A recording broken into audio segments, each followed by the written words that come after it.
Shalom. Ini sudah penghujung tahun. Ini terakhir ya tahun ini. Kita mengakhirinya dengan Bible Class spesial mengatasi hati yang keras. Ya memang ada banyak orang yang bergumul dengan hatinya ya, secara pribadi. Aku ini orang keras apa enggak ya? Ya mungkin kadang-kadang kita merasa ya aku keras sih tapi enggak terlalu. Tapi orang lain mungkin yang lebih baik orang lain yang menjawab kita ya. Memang ada ungkapan dalam Alkitab Perjanjian Baru bagaimana bicara tentang hati yang keras dalam kehidupan kita. Memang pertanyaannya bagaimana ya kalau kita ini tahu saya ini hatinya keras apa enggak? Nah, pertanyaan ini saya taruh di paling belakang sebagai bentuk refleksi kita. Ya. Kadang-kadang kita berpikir aku enggak terlalu keras kok. Karena kita suka banding-bandingkan daripada si itu, mungkin begitu saudara ya. Nah, kira-kira menurut kita, apakah menurut kita dan itu sama dengan menurut Alkitab? Apa sih itu hati yang keras menurut Alkitab? Tapi sekedar tahu, the afdol ya, perlu bagi kita untuk menghindari dan juga memulihkannya seperti itu. Yang pertama harus kita mengenali istilah hati. Kalau kita bilang hati, bergantung yang ngomong siapa. Ya kalau ngomong dokter pasti ngomong itu lever, itu begitu saudara ya. Kalau yang ngomong orang jual daging di pasar, ya, mau beli daging hati apa? Hati sapi, hati ayam, mungkin begitu saudara ya. Beda. Alkitab kita menganggap hati itu yang orang bilang namanya inner, bagian di dalam di dalam kehidupan kita. Ya, dan itu menghasilkan yang berhubungan dengan pikiran. Sesuatu hal yang tidak terlihat dalam kehidupan kita. Produknya macam-macam. Yang pertama bisa kegelisahan. Ya. Janganlah gelisah hatimu. Ini bicara gelisah, sedih, ya, ketakutan seperti itu. Tapi ada namanya yang produk hati yang namanya ini netral ya. Ini netral. Desires, keinginan. Kita kepingin hal yang baik, tapi bisa juga keinginan yang jelek dalam kehidupan kita. Hati itu juga dalam Alkitab bicara soal sukacita kita. Nah, kalau orang penuh dengan dipenuhi roh, maka dia akan bersukacita. Tapi hati itu juga bicara soal pengertian kita. Ada lagi bicara soal penalaran, ya, pikiran dan semuanya itu. Tapi yang terpenting dari itu semuanya, hati itu memproduksi namanya iman, kepercayaan kita kepada Tuhan. Tuhan Yesus memperingatkan kepada kita bahwa hati itu tempat menyimpan kebaikan kita. Ya seperti saya bilang tadi itu ya, netral, tapi bisa jahat, menghasilkan yang jahat-jahat dalam kehidupan kita. Apa yang keluar dari dalam mulut itu berasal dari hati. Itu kata Tuhan Yesus. Jadi kadang-kadang omongan kita berkata, oh aku cuman guyon. Itu sebetulnya hati kita ya saudara ya. Tanpa sadar kita lakukan seperti itu. Memang daftarnya panjang, tapi coba diringkas dalam apa? Nah ingat, hati yang keras itu juga produksi dalam diri kita. Saya mencoba meringkasnya jadi dua macam ya. Hati yang keras itu dua macam. Yang pertama bicara hati kita itu tidak punya perasaan sama sekali. Jadi hati yang keras yang tidak memiliki perasaan, tidak punya kelemah lembutan, tidak punya belas kasihan, tapi yang biasa. Ini bicara bagian yang pertama dalam relationship kita, dalam hubungan kita dengan sesama. Dalam belas kasihan, misalnya belas kasihan kepada orang miskin. Ada ayat dalam Ulangan 15 ayat 7 dan 8. Tapi saya ajak saudara baca dalam terjemahan sederhana Indonesia. Sengaja saya potong-potong supaya saya mencari ini loh, tujuan yang saya tuju di sini. Ayo kita baca ya. 2, 3. Nanti sesudah kamu semua tinggal di negeri pemberian Tuhan, lalu ada sesama yang miskin, janganlah mengeraskan hati dan bersikap pelit. Sebaliknya, kamu harus bermurah hati dan memberikan pinjaman kepada dia untuk memenuhi kebutuhannya. Amin. Ingat ya, firman Tuhan berkata kepada orang Israel, kamu nanti masuk tanah perjanjian. Ingat ya, kitab Ulangan ini yang sudah ikut Bible class, mereka belum masuk tanah perjanjian. Ulangan itu 4 khotbah Musa. Kata kuncinya, temanya apa? Persiapan, ya, persiapan untuk masuk tanah perjanjian.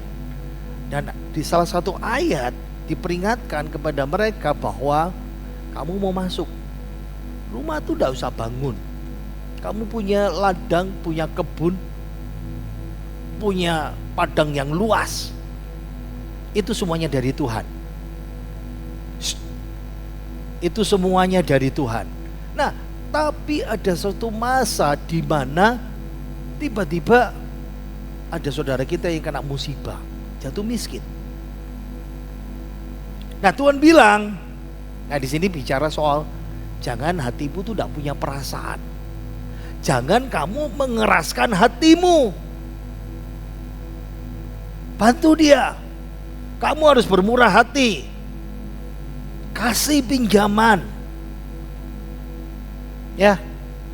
Jadi itu bicara soal hati yang keras dalam hubungan kita dengan sesama. Nah, memang bukan hanya belas kasihan tetap kepada orang miskin, tapi belas kasihan juga kepada orang sakit atau penyandang disabilitas misalnya ya. Nah, ceritanya dalam Injil Markus pasal 3, Tuhan Yesus lihat ada seorang dari antara jemaat itu ketika di sinagog, lalu ada seorang yang lumpuh tangannya yang sebelah. Nah, itu orang stroke saudara ya, kayak saya seperti itu. Nah, masalahnya itu hari Sabat. Sabat punya aturan, ingatlah dan kuduskan hari Sabat. Jangan melakukan pekerjaan. Jadi karena Yesus belas kasihannya ingin menyembuhkan orang itu, sementara orang Israel punya ya hukum Taurat yang mereka tafsirkan salah, seperti legalisme ya, legalisme seperti itu. Makanya Yesus memandang orang sekeliling, dia tanya dulu, apakah boleh berbuat baik, berbuat jahat, atau berbuat jahat? Apakah boleh berbuat baik atau berbuat jahat pada hari Sabat? Kenapa? Karena nggak boleh bekerja, menyelamatkan atau membunuh. Tapi mereka diam saja. Nah, sebetulnya dalam oral tradition atau penafsiran mereka yang diajar sama rabi-rabi mereka, rabinya mengajar kalau kamu punya domba, punya lembu, lalu terperosok masuk sumur, boleh diambil. Jadi dengan landasan itu yang Yesus tanya seperti itu. Tapi ingat ya, mereka kan gak suka sama Yesus. Mereka benci sama Yesus. Karena benci sama Yesus membuat mereka tidak peduli dengan orang sakit lumpuh itu. Harusnya, oh iya enggak apa-apa, harus berbuat baik. Dan sebetulnya ini pertanyaan yang gak sulit dijawab. Boleh buat baik atau buat jahat? Langsung dijawab, baik. Gampang kan? Apakah boleh menyelamatkan nyawa atau membunuh? Dan mereka diam saja, dan dikatakan Yesus memandang mereka dengan marah.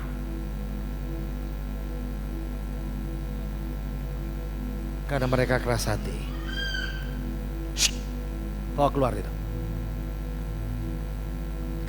Jadi arti umumnya kekerasan hati itu hati yang tidak dapat disentuh, tidak bisa digerakkan, itu dibuat merasakan emosi dengan lembut, merasakan empati, simpati, lihat penderitaan orang lain seperti itu. Dari sini kita tahu ya, orang itu kepala batu. Nah, kita punya istilah yang seperti itu.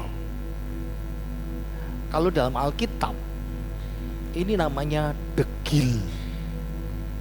Kalau dalam Roma pasal 3, kedegilan. Degil itu dalam bahasa Yunaninya itu pakai kata puroo. Puroo itu seperti sesuatu yang membatu, tapi biasanya puroo itu sesuatu yang lembut, dilapisi dengan kulit yang keras.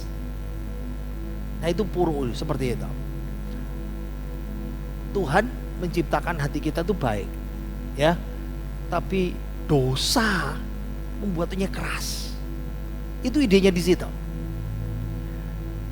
Hamba Tuhan yang terkenal Jonathan Edwards, Religious Affection, dia berkata setelah meneliti banyak Alkitab, dia mendefinisikan kekerasan hati seperti ini.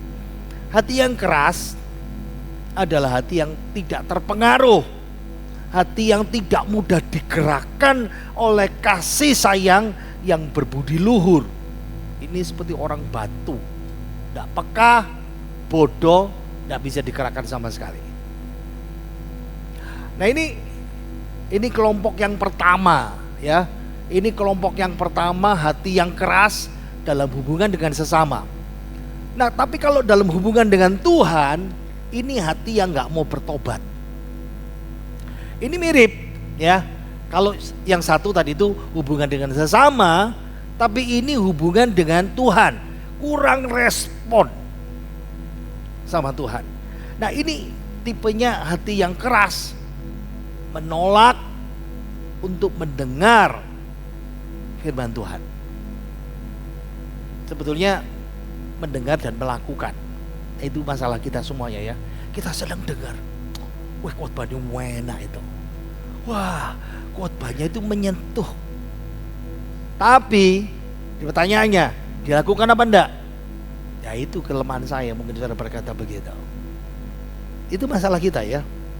Nah, hati yang tidak mau bertobat itu menolak berbalik kepada Tuhan di dalam pertobatan. Ada seorang raja yang namanya Sedekia. Tuhan sudah kirim nabi-nabi, tapi dikatakan, ayo kita baca, 2:3. Ia menegarkan tengkuknya dan mengeraskan hatinya dan tidak mau berbalik kepada Tuhan Allah Israel. Saya ambil dari ayat yang terbuka, versi ayat yang terbuka. Nah, makanya dengan kata lain, Raja Sedekia ini yang hidup di era-era terakhir kerajaan Yehuda, dia tidak punya keinginan yang kuat untuk bertobat dan berbalik kepada Tuhan. Nah, sebetulnya dia panggil nabi, kira-kira Tuhan mau bilang apa? Aku tuh tidak berani ambil keputusan. Aku tuh takut sama orang-orang di sekitarku. Tapi nabi bicara lembut, nabi-nabi lain bicara sama dia, tetap dia tidak berperasaan, tidak responsif. Dia seperti kepala batu terhadap semua upaya yang nabi-nabi Tuhan kirimkan untuk menyampaikan kebenaran itu. Nah, kadang-kadang hidup kita itu seperti ini, ya. Dari mana saudara bilang? Kasih contoh misalnya, ya. Tuhan kirimkan orang nasihatin kita, kita masih keras. Tahu-tahu kita dengar selentingan, mungkin reel sebentar, atau apa namanya, renungan, dengar 2 kali. Mungkin kita lagi baca Alkitab, 3 kali Tuhan bicara. Habis itu khotbah minggu dengar, lu kok bisa pas untuk saudara? Bisa ngerti ya? Kadang-kadang ini yang kita alami loh. Roma pasal 2 ayat 4 sampai 5, ini kita sambung slide berikutnya. 2, 3. Maukah engkau menganggap sepi kekayaan kemurahannya, kesabarannya, dan kelapangan hatinya? Tidakkah engkau tahu bahwa maksud kemurahan Allah ialah menuntun engkau kepada pertobatan, tetapi oleh kekerasan hatimu yang tidak mau bertobat, engkau menimbun murka atas dirimu sendiri, pada waktu mana murka dan hukuman Allah yang adil akan dinyatakan. Ya, sebetulnya dalam konteksnya itu Tuhan itu bicara kepada bukan umat Tuhan, ya. Tapi mereka, Tuhan sudah bicara kepada mereka melalui alam semesta, melalui berbagai macam hal ya, hati nurani dan sebagainya. Tapi mereka masih keras hati. Jadi idenya seperti ini. Coba terapkan dalam kehidupan kita ya. Tuhan sudah baik sama kita. Tuhan itu sudah sabarnya setengah mati. Tuhan sudah ngasih berkat-berkat sama kita, supaya hati kita ini dilunakkan, supaya kita bersyukur, supaya kita rendah hati, supaya kita bertobat. Tapi karena hati kita ini yang tadi itu degil ya, ditutupin sesuatu yang keras, kulit yang keras, hatinya membatu, tidak responsif, tidak tergerak, tidak bersyukur, sombong dan kurang ajar. Kalau sudah seperti ini, jangan salahkan Tuhan. Itu bagian yang kita ambil dalam kehidupan kita. Makanya sekarang lain. Tadi itu Raja Sedekia, ini Imam Sakaria, dia memperingatkan umat. 2, 3. Mereka mengeraskan hati mereka seperti batu, supaya mereka jangan mendengar firman Tuhan. Jadi kekerasan hati dalam Alkitab itu seperti batu, gak tergerak, gak punya perasaan, gak responsif. Yang pertama, hubungan dengan sesama ya. Lihat penderitaan saudaranya, sesamanya. Tapi yang paling buruk dari itu, tidak tergerak, tidak responsif, tidak perasaan sama firman Tuhan, belas kasihan Tuhan. Nah, Injil yang Tuhan tawarkan itu kehangatan, belas kasihan, Tuhan menyinari, tapi hatinya itu tidak leleh sama sekali. Seperti berlian yang korasnya tidak bisa dihancurkan, seperti itu. Nah, dalam suatu artikel dikatakan, hamba Tuhan bilang, kenapa sih orang punya hatinya keras? Yang pertama, mungkin dia nggak ngerti. Kenapa? Dia orang baru. Tapi yang paling banyak kita lakukan adalah kalau hati kita ini pahit sekali, kalau kita punya kebencian, ini sekarang sudah mulai seperti suatu aplikasi dalam kehidupan kita ya. Wah, kita sudah tahu, oh berarti satu, ngampuni. Tapi kita mempertahankan kepahitan itu. Yang ketiga, kita terasing dari Tuhan.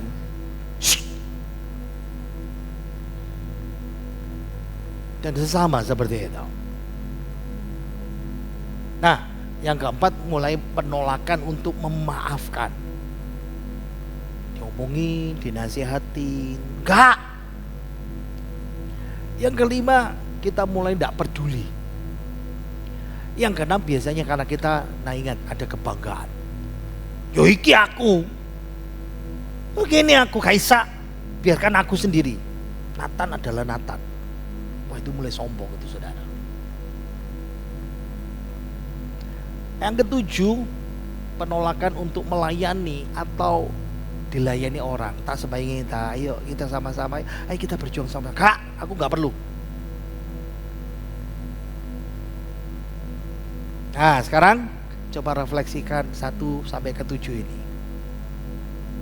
Di mana diri kita? Sekarang pertanyaannya, bagaimana? Kalau kita sekarang sadar ya, oh gitu aku salah. Bagaimana menyembuhkan hati yang keras itu? Ini penyembuhan hati yang keras itu, Tuhan gimana aku bisa menyingkirkan, menghindari kalau hatiku sudah keras seperti batu itu? Jawabannya ada dua sisi. Dan urutannya nggak bisa dibalik ya. Yang pertama bicara sisi Allah. Memang kalau saudara sadar, saudara minta sama Tuhan ya. Tapi perubahan itu terjadi dari nomor satu ini. Ini namanya sisi pekerjaan Allah, pekerjaan Tuhan semata. Ini saudara butuh minta anugerah Tuhan, karunia Tuhan, mujizat Tuhan boleh terjadi dalam kehidupan kita. Kenapa? Ayo kita baca. Ada satu ayat di Yehezkiel 36 ayat 26 sampai 27. Ayo kita baca. 2, 3. Kamu akan kuberikan hati yang, balik lagi, hati yang baru. Kenapa? Karena hati yang lama itu keras. Hati yang lama itu hati batu. Terus, dan roh yang baru di dalam batinmu. Dan aku menjauhkan dari tubuhmu hati yang keras, dan kuberikan kepadamu hati yang taat. Rohku akan kuberikan diam di dalam batinmu, dan aku akan membuat kamu hidup menurut segala ketetapanku, dan tetap berpegang pada peraturanku dan melakukannya. Nah, sebetulnya ayat ini nubuatan di masa depan untuk Israel yang akan terjadi Tuhan lakukan di masa kerajaan 1000 tahun. Kita masa gereja, sesudah ini gereja akan diangkat lalu masuk 7 tahun aniaya. Dan disinilah orang Israel diproses supaya nanti masuk 1000 tahun punya hati yang baru. Jadi ayat ini nubuatan untuk orang Israel. Tapi ingat ya, semua firman Tuhan itu kalau bicara soal penerapan mudah sekali diterapkan buat kita. Jadi ayat ini seperti membicarakan ini kelahiran baru kita. Kita dihidupkan kembali, dipanggil dari kegelapan kepada terangnya yang ajaib. Jadi ini betul-betul anugerah Tuhan, mujizat Tuhan, karya Tuhan, dan kita harus menerimanya dengan iman yang teguh. Saya balik lagi. Jadi kalau ditanya, gimana saya bisa hati ini lembut? Minta sama Tuhan, dana itu mujizat Tuhan, anugerah Tuhan. Kenapa seperti itu? Saya balik lagi ya. Kenapa hanya mujizat Tuhan? Sekarang ingat ya analoginya. Waktu dulu kita bukan orang percaya, lalu jadi orang percaya. Nah, mujizat Tuhan seperti ini. Efesus baca dulu. Efesus pasal 2 ayat yang pertama. 1, 2, 3.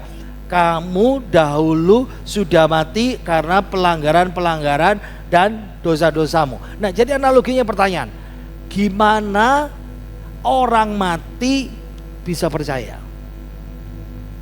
Harus dihidupkan. Sebetulnya Efesus pasal 2 ayat yang pertama, kamu dahulu sudah mati oleh karena pelanggaran-pelanggaran dan dosa-dosamu. Ayat 2, kamu hidup di dalamnya karena kamu mentaati pemerintah kerajaan angkasa. Nah, seperti itu. Tapi ayat Allah yang penuh dengan kasih rahmatnya telah mulai 4, 5, 6, 7 telah menghidupkan kita kembali di dalam Kristus. Makanya masuk ayat 8 dan 9, oleh kasih karunia kamu diselamatkan oleh karena iman. Itu bukan hasil usahamu, tetapi pemberian Allah. Itu bukan hasil pekerjaanmu. Jangan ada orang yang memegahkan diri. Ayat 10, karena kita ini buatan Allah, diciptakan dalam Kristus Yesus untuk yang dibisarkan Allah sebelumnya untuk melakukan pekerjaan baik, dan Allah mau kita hidup di dalamnya. Jadi kayak gini, bagaimana kita bisa jadi baik? Bagaimana kita bisa berbuat baik? Kita dulu mati, harus dihidupkan Tuhan. Kita kasih ilustrasi. Kebetulan 3-4 hari lalu Saya nggak lihat klipnya Lazarus. Kebetulan minggu kedua kemarin saya ngajar di S2 tentang soteriologi. Dan membuka pikiran orang-orang.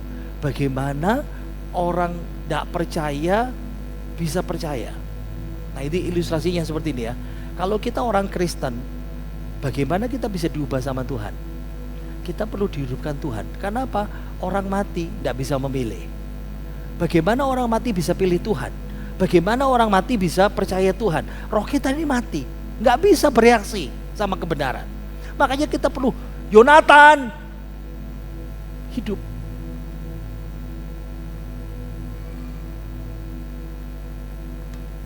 Sekarang balik. Saya balikkan saya ini. Bagaimana orang keras hati bisa dijamah Tuhan? Saudara perlu dikasih Tuhan hati yang baru. Ini mujizat Tuhan. Ini anugerah Tuhan. Kenapa? Ya karena dosa kita yang membuat kita mati. Oke? Nah kalau Tuhan sudah memulihkan, berarti Tuhan sudah kasih hati baru. Bisa enggak jadi keras lagi? Bisa. Makanya perlu dijaga. Kalau Tuhan sudah menjamah kita, kalau Tuhan sudah memulihkan kita, kalau Tuhan sudah melembutkan hati kita, ojo keras hati lagi. Ingat ya, menjaga hati dengan lembut itu tanggung jawab kita. Tuhan kasih mujizat, hatimu diperbaharui. Jadi sesudah mujizat pemulihan, Tuhan kasih hati yang baru, hati yang lembut. Kita sekarang berusaha dengan menghindari memiliki hati yang keras. Jangan kembali kepada kekerasan hati itu. Gimana caranya? Tetap dalam komunitasmu. Komunitas orang-orang percaya. Orang-orang percaya yang sehat. Saudara pasti berkata, "Tidak ada yang sehat di sini." Gak bisa. Di mana-mana sama saja. Engkau harus kumpul dengan orang-orang rohani yang sehat, yang bisa menasihati kamu, menasihati saudara, ya, dengar firman Tuhan. Ayo kita baca Ibrani 3 ayat yang ke-13. 2, 3. Tetapi nasihatilah seorang akan yang lain setiap hari, selama masih dapat dikatakan hari ini, supaya jangan ada di antara kamu yang menjadi tegar hatinya karena tipu daya dosa. Jadi orang Kristen itu harus saling mendorong, mencegah hati sesamanya supaya nggak keras hati karena tipu daya dosa. Nah, ini menekankan hubungan timbal balik. Ingat ya, seorang kawan memukul karena kasih. Ojo ngono po, wis lah. Punya wis, gak apa-apa wis ya. Wis, apa kata Tuhan nanti? Biar dia diproses, tapi kamu mesti mau diproses sama Tuhan. Ya kadang-kadang ada orang yang bicara sama seperti gini. Nah itu pertanggungjawaban kita ngomongin orang lain. Aku gak berani ngomongin dia, orang ini paling keras. Gak bisa. Itu bagian dalam kehidupan kita untuk bisa mengkoreksi. Ya, tetap setia. Nah, seruan kepedulian aktif dalam komunal itu mencegah ketidakpercayaan dan kekerasan hati. Makanya penting buat kita setia dalam kebaktian, doa, komsel, ya, Bible class seperti ini, ikut kaum wanita dan sebagainya. Kenapa? Nomor 2, ingat dosa itu menipu. Dosa itu menyampaikan kebohongan. Kita dengar omongan orang lain, hoax, bohong. Dan bohong itu membuat kita jadi keras. Kalau kita tidak bisa melawan kebohongan dosa dengan kebenaran, maka akibatnya kita jadi keras. Dosa itu menyebabkan hati kita keras. Terutama kalau dosa yang dilakukan terus menerus tanpa mau bertobat. Ingat ya, dosa itu menipu.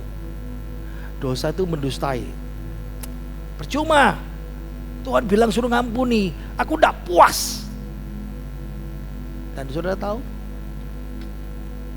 pemulihan yang sempurna itu diajari sama Tuhan. Itu tok kunci nih. Karena Tuhan itu nyiptakan hati kita.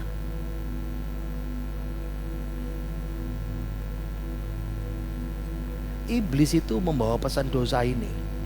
Kalau kita terima tempat, terima kebohongan, mulai tumbuh, hati kita mulai keras, membatu. Sekarang posisinya berubah.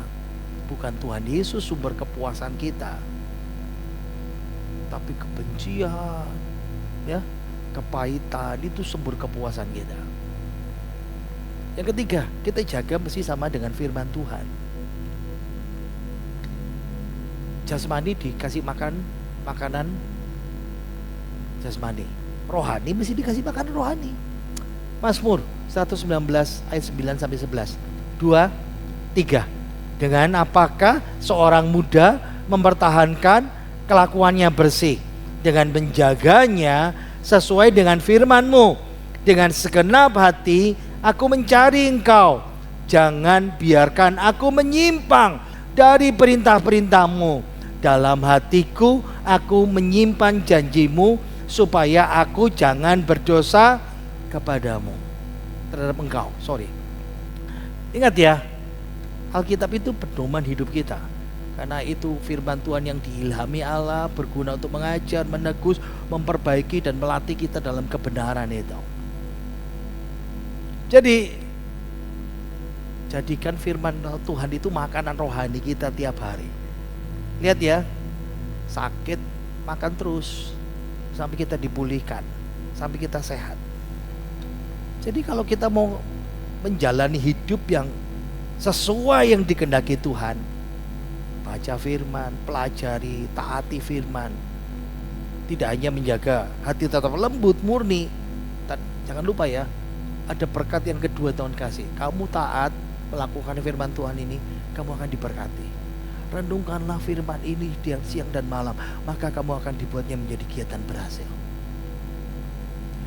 Jadi firman Tuhan itu bukan menyembuhkan kita saja, bukan saja menuntun kita, bukan saja memulihkan kita, tapi memberkati kita. Nah pertanyaannya, baca Alkitab belum? Bolong-bolong, oke. Makanya ini penutup ya, tahun depan baca tiap hari. Amin. 1 pasal saja kalau enggak bisa. Gak kuat aku, 1 perikop. Gak kuat, coba baca 1 ayat lalu tidur saudara ya.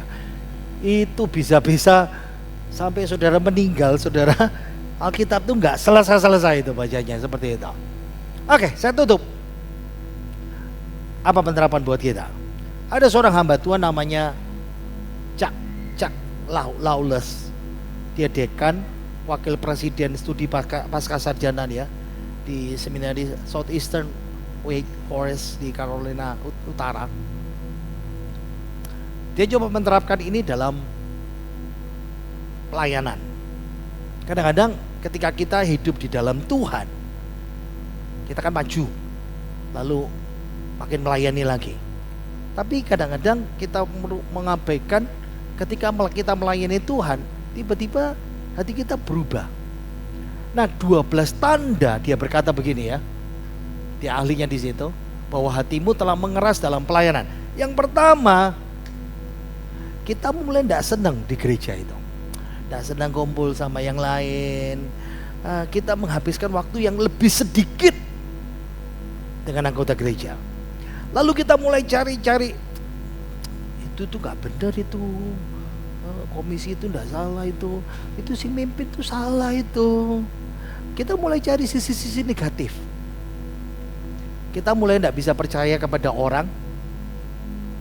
Ada orang yang terhilang, ada orang tidak percaya, saudara gak peduli lagi. Kita tidak punya visi lagi, tidak terlalu memikirkan visi yang sebesar Tuhan. Dia pakai istilah ini ya. Kita berasumsi, gereja ini tidak mungkin bisa berkembang, ya, bisa sama sekali. Lalu kita mulai iri hati sama orang lain, pelayanan gitu, dan kita mulai tidak bisa mengampuni orang lain. Kalau dulu tuh, gak apa-apa bro, gak apa-apa. Sekarang, ya gak apa-apa. Tapi di rumah, wow. Yang ke-9, kita mulai menyembunyikan dosa kita dan Tuhan tegur kita, kita nggak mau bertobat. Kita mulai pikirkan pelayanan di luar bagianmu, aku gak senang di situ, aku mau pindah di situ. Atau kita mulai memikirkan, aku gak mau di gereja. Dan kita gampang marah, gampang frustasi sama keluargamu, timmu, pelayananmu, di gerejamu seperti itu. Dan engkau mulai sudah tidak happy lagi apa yang dilakukan semuanya di gereja. Wow. Kadang-kadang jujur aja ya, jangankan saudara, saya gembala juga sama. Saya kan pernah cerita sama saudara, ketika kita bermasalah dalam, ingat ya, ini keluarga kita. Kalau tidak cocok sama keluarga, pertanyaannya apakah kita harus berpisah? Apa kita kalau suami istri, apakah ribut, apakah harus bercerai? Tidak. Tuhan proses kita, Tuhan proses orang lain. Tapi kadang-kadang seperti saya bilang, godaan itu besar. Tiba-tiba orang telepon, Tan, ono gereja gede, butuh kamu, butuh gembala. Kamu tak rekomendasikan, mau tak? Gak. Mungkin dulu tergoda. Tapi kita harus paham bahwa itu cara Tuhan memproses hidup kita. Berjuanglah untuk mengatasi. Kalau hati kita mulai keras, kalau hati kita mulai kaku, kalau hati kita mulai terluka, kita sudah tahu bagaimana caranya. Tidak mudah, tidak ada sesuatu yang mudah. Tuhan memproses engkau dan saya untuk jadi dewasa. Kalau engkau sudah dipulihkan Tuhan, Tuhan pakai kita jadi berkat untuk bisa memulihkan orang lain.